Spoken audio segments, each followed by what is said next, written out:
Hello, Sam here, editor of Oracle Time, and today I'm here with a triplet of pieces from Nomos Glashutte, the Tangente Sport Neomatik in 2 colour variations, and the Club Sport Neomatik. First up we have the Club Sport, one of the simplest pieces in the already Bauhaus-inspired Nomos collection.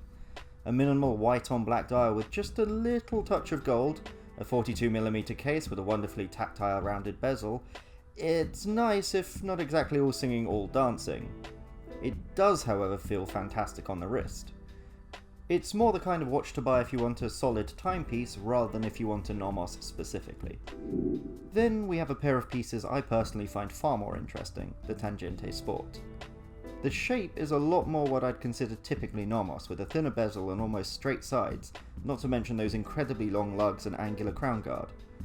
I can see why some people might not like those particular elements, but without them, they wouldn't be nearly as interesting. Those lugs take a 42mm diameter watch to around 52, but on my wrist that doesn't make much of a difference.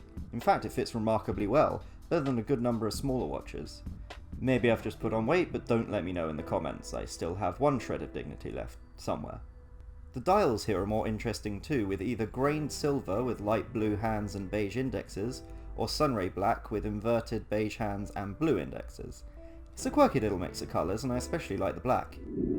All of these watches come equipped with Nomos in-house Neomatik automatic movement, the date-equipped caliber DUW6101.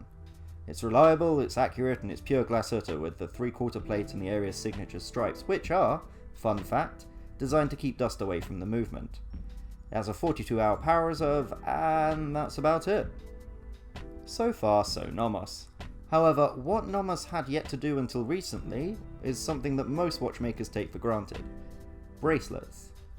It's an odd thing to miss out, but with their new pieces it looks like they were just taking their sweet time getting it right. The Nomos Sport bracelet consists of 145 individual pieces, assembled with almost no gap between the links, so that they move together like a single piece of material. It perhaps doesn't feel as robust as you want from a sports watch, but then I've not exactly put it through its paces yet. What I can report is that it's incredibly comfortable and gives this triplet of Nomos stalwarts a fresh new look, one that, for £3,980 in the case of the Tangente, I'd be more than happy to invest in. Thanks for listening, and don't forget to like and subscribe for all the latest watch news and reviews. Don't forget to let us know in the comments what you'd like us to take a look at next.